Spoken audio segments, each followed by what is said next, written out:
Well, it is 10:05. So good morning, everyone, and welcome to the Morning Byte of Cyber. I'm Maddie Gullickson with the National Cybersecurity Center, and this is a project of the Colorado Cyber Resource Center, which is the joint effort of the National Cybersecurity Center, which is a nonprofit based here in Colorado Springs, and a group of fabulous, amazing local CISOs across the state and IT professionals who've been working over the past few years on what's called the Whole of State Working Group, really trying to identify some different resources and opportunities for getting local governments in Colorado better access to cyber information, better access to cyber resources. And so we wanted to create a one-stop shop that would provide some of that education and opportunity in just one place, so you don't have to go 15 different websites to get some insight and get some information and things like that around cybersecurity. And so we are really, really excited today to have HCPF and OIT from our state agencies here in Colorado, talking on one of the most important aspects of preparing for a potential cyber incident. You know, at this point, we're all under daily attack, whether it's from domestic nefarious actors, whether it's from state-sponsored acts as well. We're under constant barrage of attacks of cyber attacks. And so one of the things, though, that you can really use to prepare for that and prepare against that is an incident response plan. And the big reason that we wanted to pull in our state agencies on this is because we want to start, especially in Colorado, we want to start building out a little bit more of a common language and a common approach to these incident response plans. Not saying that there's a one size that fits all, and there definitely isn't, but just the more that we can all start to talk together and be using some similar language and at least kind of coming from a similar place around this topic, the better off and the stronger we'll all be here in Colorado. And the great thing about this one today is that it really leads off of the one that we had last month. So if you haven't seen that one, go back and check it out, where we really did start to talk about ultimately why you need an incident response plan and some of the keys from more of the private sector side of what to include in that plan and how to be thinking about it. That's why, again, this is such a good second piece to that initial one last month, because we really do want to hear from the folks that are directly connected with you all, our state agencies, on this really critical topic. And so just a couple of quick little housekeeping things. We do have it set so that participants are muted and video is off. Again, just trying to reduce as much noise as possible in the presentation. But if you do have questions, please feel free to just add them in the chat as you have them. We are going to go through the presentation and then we'll address them, but we'll be keeping tabs on those, and so please feel free to add any questions in there as you have them. And then I do want to do a quick introduction to our fabulous panelists. So we've got a lot of folks here. As we mentioned, we have two different agencies represented. So I'm just going to run through the panelists real quick, and then I'm going to pass it over to them to get into the meat. So we are very, very grateful to have Bree here, who is the county liaison for HCPF. We have Terry Alexander, our county programs administration, also from HCPF. We've got Rita who's the IT director for the Department of Human Services with OIT. We have Lonnie Clark. Do we have Lonnie? I don't see Lonnie. She let me know she's going to be unable to make it today. Okay, so we don't have Lonnie. My apologies. But we do have Rhonda, which we are very excited about. And she is the lead project and service delivery manager for Astonish. We have Kwame, who is the security risk and compliance manager for OIT. We have Alex Hernandez, our senior compliance analyst from OIT. And we have Mark Alder, senior compliance analyst from OIT as well. So we've got some really, really good perspectives from folks who really understand what it's like to be in government, trying to deal with this really challenging topic. So with that, I'm going to kick it over to Bree and we'll get going. Thanks again for everybody for being here. Thanks, Maddie. I'm going to share my screen, and I see a lot of the usual suspects who I see in a lot of my meetings around the state. And for our folks who didn't know, this is a little bit of a bigger group than we normally have in our County Department of Human Services meeting. So if you're wondering if I'm using a little more general language, that would be why. So first, I want to just jump into, Maddie, you mentioned what is an incident response plan? Why is it so important? And really, it is the plan that will help you be your main source of direction and ability to respond in case something does happen, or in case you're trying to figure out if something happens. So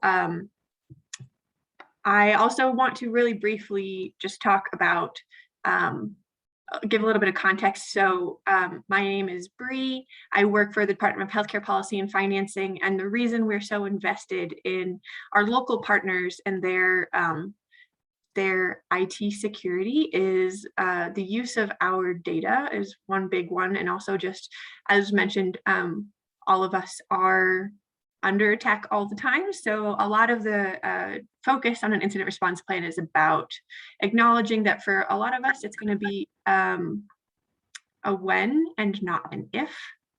So with that, I want to jump in and just emphasize this is really important topic, and I really appreciate the partnership from the National Cybersecurity Center.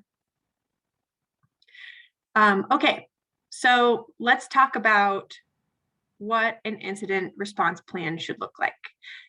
For our county partners here, there's also some context. There's the ability to earn some funding by submitting an incident response plan. And in case you were wondering what elements should be included in an incident response plan that we will specifically be looking for, this is kind of the general rubric. There's preparation, identification, containment, eradication, recovery, and lessons learned.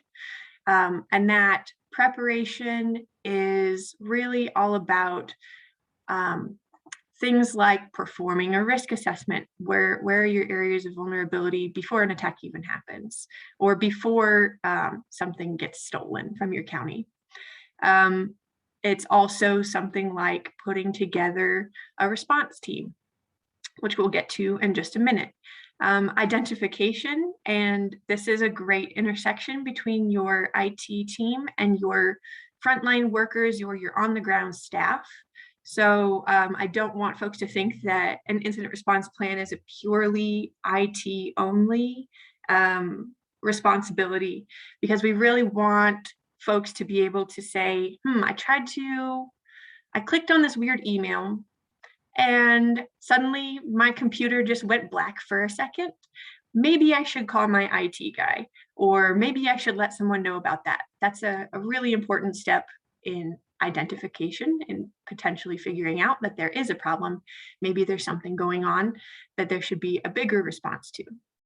And then for several of these following steps, for our counties who have reliance on an IT vendor, particularly the state's IT vendor, your most important role is going to be communication and participation. So for those counties who provide their own IT services, or for any local government folks who do have their own IT, these following steps are 100% within your roles and responsibilities. So containment, after you figure it out what the issue is, trying to make sure it doesn't get out and get worse, then getting rid of it, getting systems back up online and recovered, and then figuring out what happened and how to prevent it in the future. Any questions so far? I can't see chat, but just want to pause for a second. Okay, so you heard me. Okay, great. So you heard me mention an incident response team. So for our counties building an incident response plan, this is going to be one of the central things you should really think about. This is going to be a list of folks, and we'll also get into more detail on that in just a minute, of essentially your emergency team. And I know a lot of folks are familiar with emergency response or emergency management. So you can kind of think about it in terms of that. Who are your go-to folks to respond to an emergency? This just happens to be a cyber incident. So the purpose of creating a team for this preparation step, in short, that you guys can, these slides will be available. I don't think you particularly need me to read through all of it, but in short is to have a nexus of decision making for all of the various steps of the incident response plan, and to kind of set roles and responsibilities to make it known amongst the entire staff kind of what expectations are, and to help recover from when an incident does occur. So there's lots going on here that kind of touches on each of those steps mentioned in the previous slide, that really, this is going to be your crack team to make decisions and to be involved in covering each of those steps. I saw a couple things come through in chat. Let me see. Okay, thanks. It looks like it's just the call-in number. Okay, so further on the incident response team, here is a little bit of a flow chart, and this is what I kind of call it like a phone tree. But what it looks like is your incident response coordinator might be your local person. I kind of think about it for our smaller counties who rely on the state for IT services. That might be your manager, that might be your director, that might be whoever it is that's coordinating on the ground in your county to communicate with your staff. Then you have your incident response management team. That's going to be all of the folks that are making a lot of those decisions or kind of directing the flow of things. So again, for our smaller counties in particular, that might be your vendor and the state. And if you're not a county DHS, this might be whomever is your oversight agency or whoever's data you use. There's going to be, every agency might have a different idea of who needs to fit in each of these boxes. But this is kind of a general idea of who should be involved. And then depending on the level of incident, different folks will need to be involved at different times. Yes, Bernadette, we will definitely get the slides out. And this whole thing is being recorded. Thomas, you mentioned using ICS structure for Office of Emergency Management. So that's great. And I think, Thomas, you had that included in your incident response plan that was shared out. Could you let me know if that is true or not? Great. Okay. So there are examples of that too for a lot of our county partners who are well versed in emergency management. Hopefully some of this is familiar, or you can adapt some of your existing emergency response features to cybersecurity incident response. So here's a little bit more detail about each of those levels that you can literally go in and fill out. So again, I won't read this all to you guys. We'll make these slides available, but you've got your management level. So if you've got a more severe event, then you're going to want to include them in everything. And then you've got your coordinator, which is the oversight. Again, that on the ground, they know who to request help from. They can help track everything along the way and are kind of the recorder of the event. And then depending on your county, I want to make sure that folks are keeping in mind the right folks to get involved. So if you do have an IT vendor, you're going to want to involve them. But I also want folks to remember, we've heard this before, that you should really consider all of the different pieces of hardware or IT things really that you own. So in the case of some smaller counties, you may rely on an IT vendor, or you may have very few IT staff. But let's say you have a computer or a variety of other assets that were not provided by the state, that were purchased by the county and used by the county.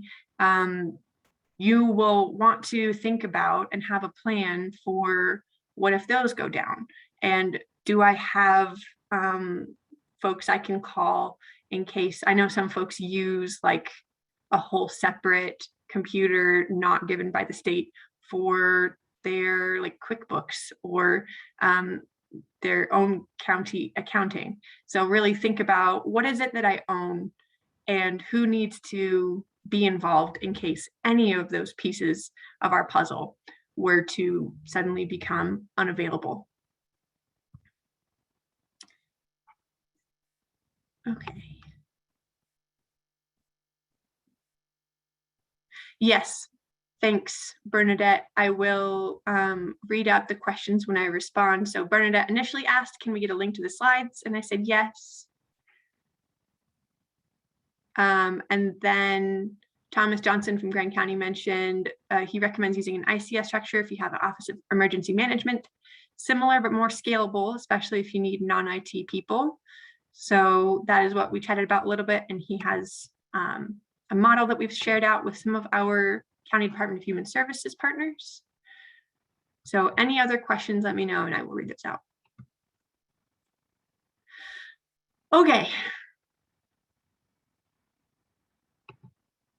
Okay, so more just in thinking about how to build your team and who to include, you're going to want to think about the data that you use and who owns that data.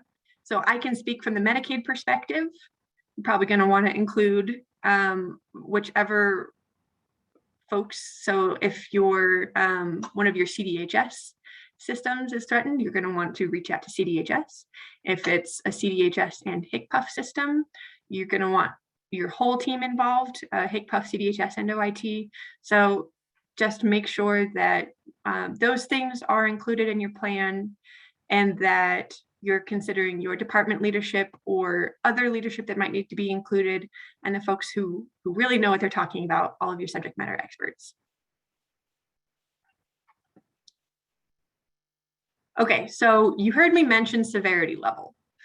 Another thing we would like counties and another core piece of your incident response plan is each incident response plan should include some categorization of levels of an incident. So you can see an example here, and lots of folks have shared examples from their plans, but we want to see something like this included for every county. And yes, that includes counties who rely on the state vendors, because this will help decide who is involved in what time, who do you call, is it your county IT, is it your state partners, is it your vendor? It really just helps define what you think should be the right action to take.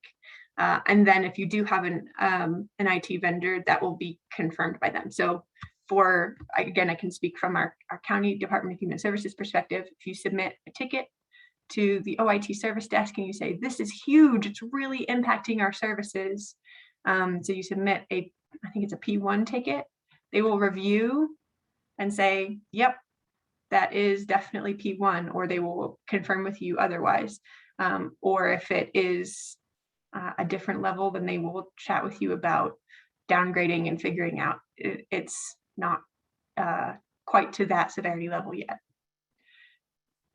So each county should be considering, or each local government should be considering what kind of level each different potential incident could be at, and then what that would mean for who gets involved.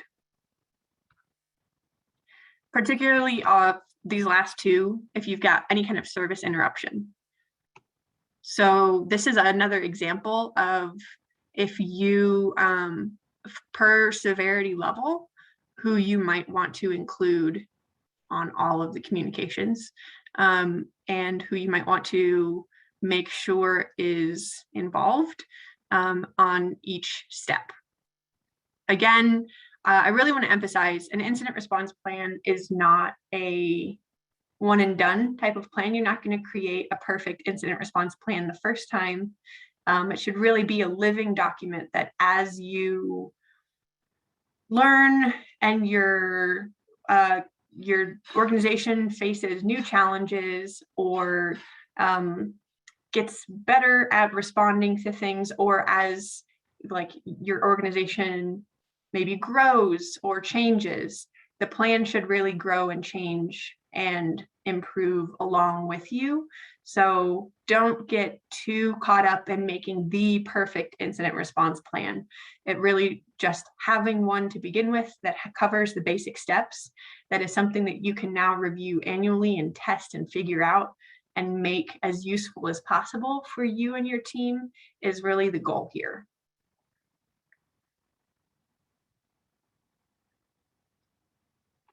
Okay, so some special circumstances that I know have come up for some of our local government partners.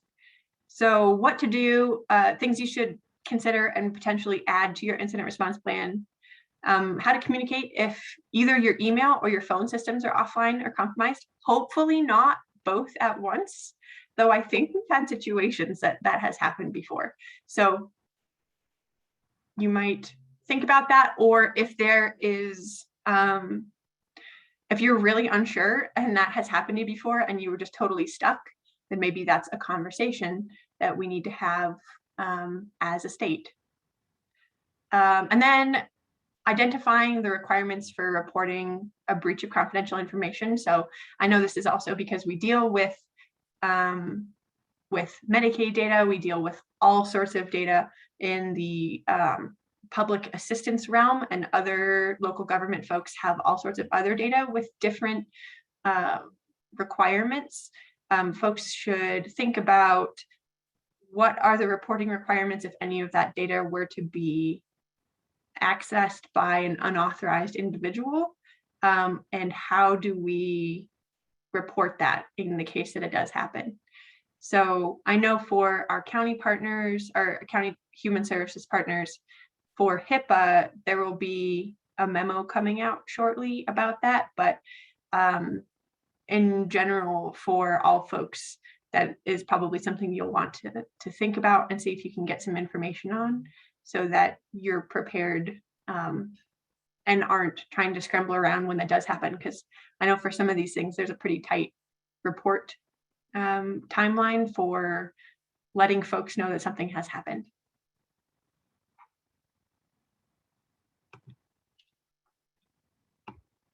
Okay, so let's talk about what happens after an incident has occurred.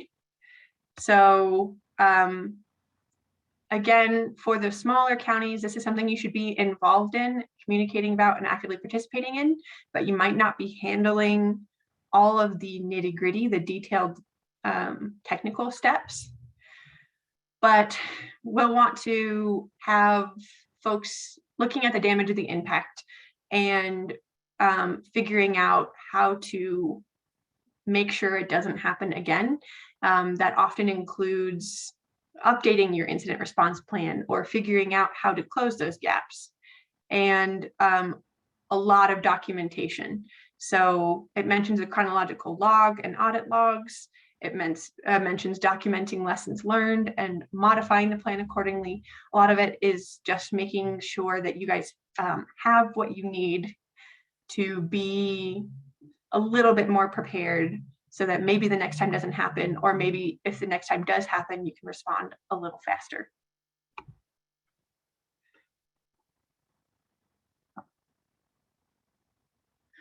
So Martha, you asked, it'd be really helpful to get consistent guidance from CDHS and HCPF on how to report breaches in every different program since it varies.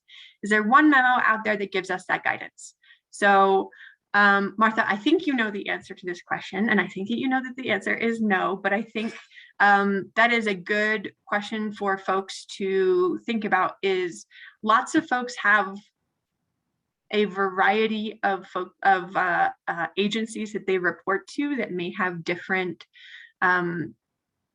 ideas or standards for how to report. So CDHS and HCPF have been trying to make the effort to coordinate more closely for our agencies that we oversee to give consistent and clear guidance. And I know not all local governments have that luxury, but that is for some folks something that you'll have to consider for reporting breaches to different agencies.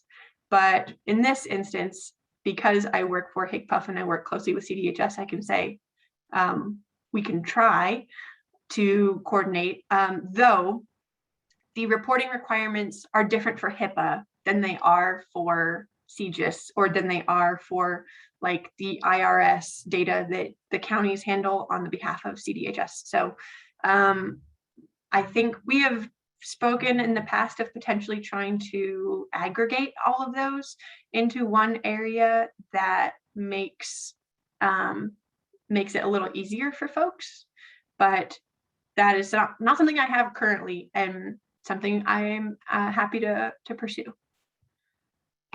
Okay, Thomas, Colorado should have a single point of contact for incidents and breaches. That entity could help guide communication and information to all entities that should know, HCPF, OIT, Secretary of State, etc. You could almost spend all your time just communicating and not doing, especially as a small county. Yeah, that's a great suggestion. And maybe something we'll look forward to coordinating with some other partners in the future. But yes, Martha, you know I've got a list of asks for better cybersecurity coordination in the future, so I'm happy to add that.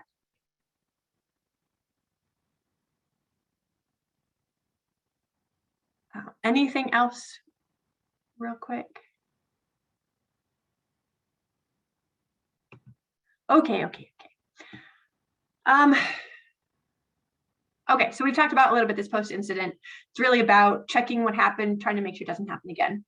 If it's a pretty significant incident, there might be some legal follow-up to do, some finance follow-up, and potentially some PR follow-up or HR follow-up. So it just, your situation is going to vary, and your decision-making and your follow-up is going to have to change depending on what has happened. So really, again, an incident response plan is not so much about providing exact guidance for what to do and name every type of incident you could face, but really provide a more general idea for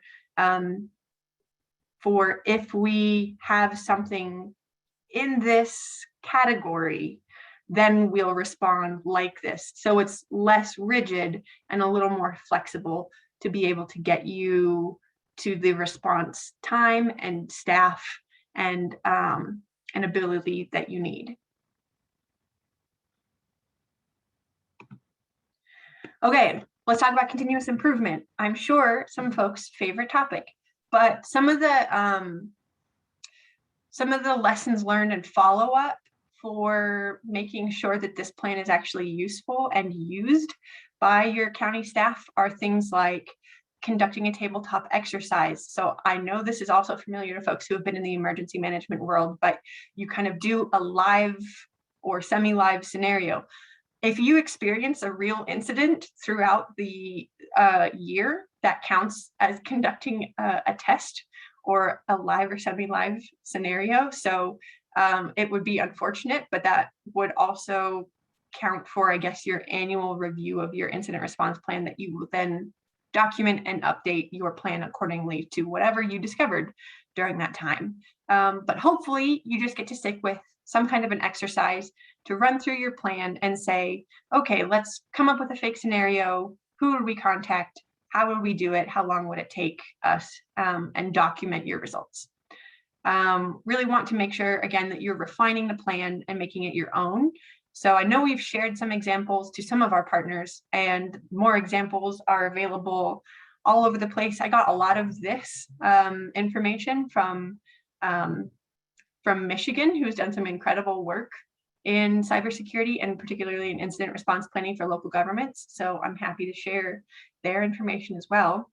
But one thing I do want to mention is your plan should be hopefully something that your staff can pick up and use. So that might mean paring it down from 40 pages to 15 pages, or really making it something that is not like gathering dust on the shelf. So whatever that might look like, let's make it something that your staff can pick up and really, in the case of an incident, read and use and is understandable, so that they can use it as an instruction manual in the case of needing to figure out what to do. Okay. All right, thank you, Jim, who has offered assistance to us in the future, who's already asked to use the incident response plan and mitigation plans. So feel free to reach out. So Jim, you know I will make good on that. And so now that I have you in front of the National Cybersecurity Center as well, we'll add you to a list of folks, I guess, resources, because I think our intent is to have more and better conversations about what this looks like in the context of Colorado, and not so hyper-focused on county departments of human services, because this is really, you guys are one part of the ecosystem of your county. Daniel Olson, do you have any prepared tabletops that you might be able to share, or do agencies need to create on their own and or buy off the shelf? So I'm going to actually tap in some of our OIT staff to help talk about what tabletops look like. So let's see, I'll say either Kwame, Alex, or Mark. Do you have any idea of what a tabletop IRP test looks like? So in an IRP test, you would maybe pick one of your scenarios in your plan, and then walk through as if that is happening. And you would say, so for instance, if it's me and we will be identified as one of the management team. And then we'll go through the scenarios. If there is let's say a power outage, what do we have to do? Maybe call the service desk or call the power agency to make sure that it's happening. So it's the same as the event happening, but then you are just going through and taking notes on just understanding what individuals who are part of the team will be responsible for, and know how to act if there's actual emergency happening.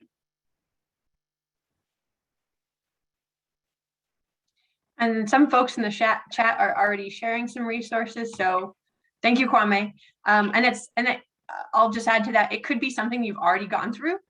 It could be something that you've heard, the city or the county next door went through, or maybe someone across the state, or even in a state across the country. But they don't necessarily have to be like a created scenario. It could be something that you've heard or experienced. But Thomas has said, sometimes you can weave in cyber exercises to existing emergency management exercises. Two birds with one stone. Start with 30-minute quick tabletops to get the conversation started, and start small, especially for some of our counties who are just starting to think about this and think about how it might be incorporated more into your regular your regular business processes, not just within the realm of your IT. That would be, I like that suggestion a lot. And then Nicole mentions that the North Central region is hosting a regional cybersecurity TTX on August 16th. I don't know what TTX is, but that sounds cool. Tabletop exercise. Okay, that makes sense. And for folks who are involved, and this maybe is something that we could talk about at CCI and host a tabletop exercise. Like there's a variety of resources or things that we could pursue. So Nicole also mentioned that she can connect folks with the appropriate people and has linked in an email address for the Homeland Security Coordinator for the North Central region. Sarah, is HCPF reaching out to local emergency management coordinators to educate? Seems like they would be an appropriate audience with this information too. So our jurisdiction somewhat is departments of human services, but I would definitely say that when we're thinking of your team that you would build in your incident response, that would be someone that I would suggest that the county consider to include depending on the situation. So that would be a contact that I would keep in your back pocket depending on what type of incident you might experience. And that's true for lots of things. I might consider your emergency response team, your legal team, your if you have a PR person, your PR person, or like I said, if you have IT staff locally, then your IT staff. That's a great suggestion and might be just another person to keep in your back pocket. Though I am curious, is there anybody who has an incident response plan currently, actually I know that there are, who includes their emergency management staff explicitly? Looks like we already have some yeses. You should include your local emergency management. We have a cyber hazard annex in our emergency plan. Cyber is a section of the OEM. And then lots of other folks saying yes, yes, yes, yes, yes.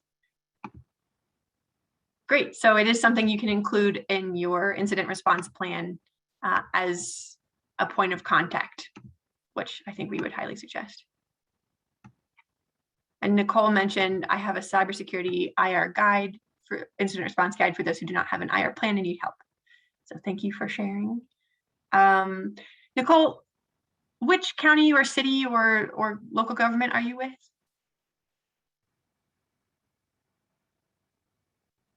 Arapahoe County. Oh, I should have guessed by the email that you shared. All right, thank you very much. Okay, so a great lead into the next, oh, incredible. You're previously with Homeland Security, NCR. Okay, so great lead into the next bullet point, which is ask for help from your peers. And we have shared some resources that the state has reviewed and said this would pass our audit check, essentially. So those exist and we can share with more folks if you'd like. They're redacted and we're not posting them publicly. So unfortunately, I can't just lead you to a web page and say, here are the resources. Brian shared some CISA tabletop exercise packages. Thank you, Brian. And feel free to share with this entire community that you have here. And there will be more groups or a variety of groups to help refine incident response planning for Colorado local governments, including, I think this is just one. And I'm willing to bet, Maddie, there might be others. Yes, very likely. And I wanted to mention too, Joyce has had her hand up and I think she's I'm so sorry, Joyce. No, you're totally fine. I just because I think, Joyce, do you want to, I'm going to allow you to talk and get you to share your question.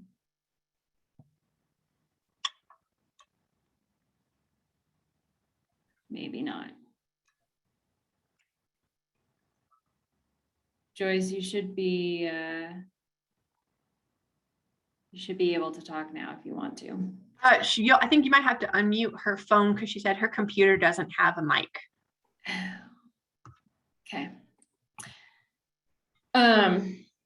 Yes, and the only other thing I did want to mention too, real quick, while we're seeing Joyce, I think you just have to unmute.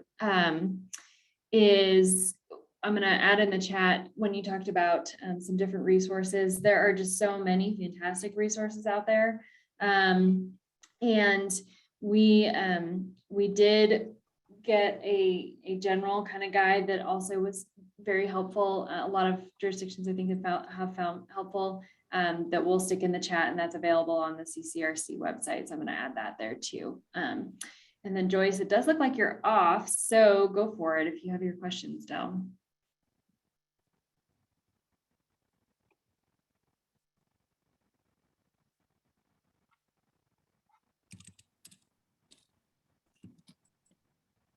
Or not. Oh, no. Well, Joyce, if you do have questions, I'm happy to connect with you offline as well. Yes. I think that's the end. So it works that folks are chatting. So I will open it. I mean, we've been open to questions the whole time, but what other questions do you all have? I know this is a lot of information. The recording will be shared, the slides will be shared. Feel free to share your own resources. I think the chat will also be recorded. So that will be available as well. Yes, the chat is also recorded and will all be available, and we'll send this back out to everybody once we finish the recording renderings. We'll send it back out to everybody who's on the call and anybody who signed up and wasn't able to attend, so you'll be able to share it with your colleagues as well. And this will, as Bree mentioned, this will definitely not be the last time that we dig into this topic, because it is just one of those things that you know, you don't want to be putting this together in the middle of being under attack. So, so the more proactive that we all can get on it, and more on the same page, again, like we mentioned, the better off we're all going to be. There does look like there was a question from Jason of what role does iStonish play for option 2 DHS locations in the CIRP? Yeah, okay. So luckily we talked about some of these questions beforehand. So I'm hoping none of you are able to trick me up with surprise questions, but I will actually kick that over to Rita and to Rhonda to discuss how iStonish plays into and for if there's anyone here who's not a County Department of Human Services, I apologize for some of the lingo. An option 2 county is just a county who relies on the state's IT vendor, which is called iStonish. So Rita and Rhonda, would you mind being able to answer that question? Sure, I can start. OIT, the Office of Information Technology, wants to ensure that we have that consistent service across all of our counties. The small and mediums are in need of additional support from OIT, and thus we have a vendor who can co-locate if needed, provide those hands-on services out in the field, and offer some specifics and even best practices that they've encountered, because they are vendors, so they have other customers that they can learn from as well. The different services range from everything to PC support through phone support on various levels of challenges that our user community might have. And they will make sure that anything is escalated. So in the case of an incident, anything is escalated to the proper groups within OIT. So if there's a need to share the phone number, the escalation email, and so forth, iStonish has all that information at their fingertips. With that, I'll go ahead and hand it off to Rhonda. She can provide a little bit more depth in that detail. Yeah, so from an iStonish perspective and county support, as Rita said, we work closely with OIT and CDHS. Your first line of action should always probably be reporting anything to the OIT service desk, because that's going to get escalated immediately over to the correct group. We will be brought in as an IT supporter to help handle that, and then can help quickly help identify what the issue is and contain it, as this presentation, how, you know, figure out how to contain it, working with the correct groups and working with your county. So from an iStonish standpoint, we're going to be pretty involved in most of the incidents that's going to come up in your county. Jason, and I'm sure other folks, did that answer your question? You said, so I could define Astonish as an environment administration and OIT as operational service.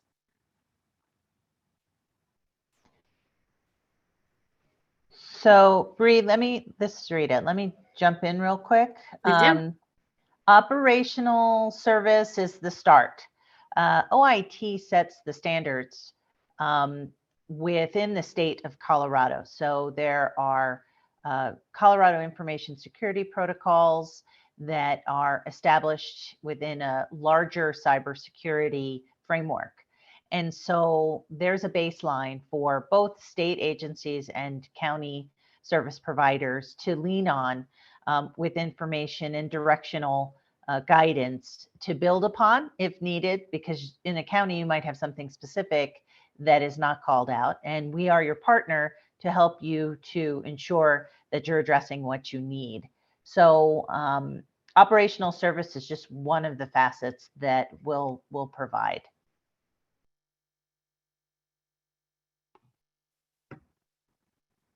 For I think I want to mention too what there was a little bit of thanks, Daniel. There was a little bit of this earlier too, but for our folks, if you're a county that relies on the state's IT vendor, you're going to be hopefully making a call to the OIT service desk or submitting a ticket pretty early on after you have identified that there might be some kind of incident happening. And depending on, you know, the severity of that incident in that little table that we talked about, that will help define kind of the ticket level that you submit. And then they will help you from there on out in resolving all of that.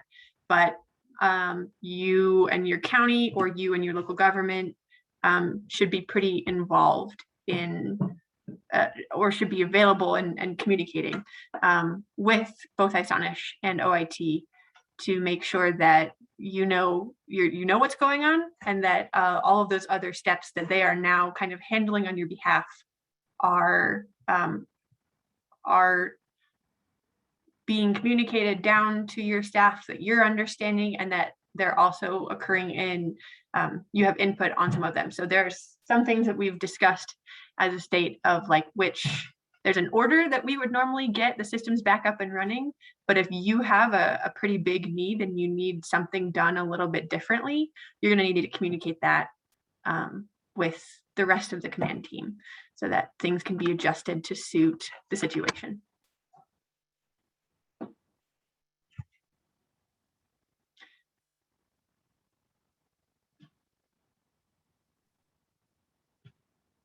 Any other questions, folks?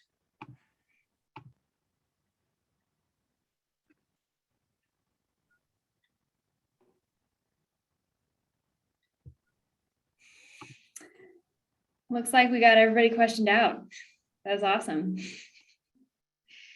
Thank you so much, Bree and team. You all did a fantastic job. And I just personally was loving all the chats going through. I think this is exciting. The more information sharing we can do between organizations is amazing, and love the suggestions as well. And so just thank you all so much for being here. And Bree, I think that question, there's another question about, being invited to the next one. So we'll make sure that we add this list over to you all too. And so you have that, and we'll keep the conversations going. So again, thank you all so much for your time. Thank you for your expertise on this and the good information sharing.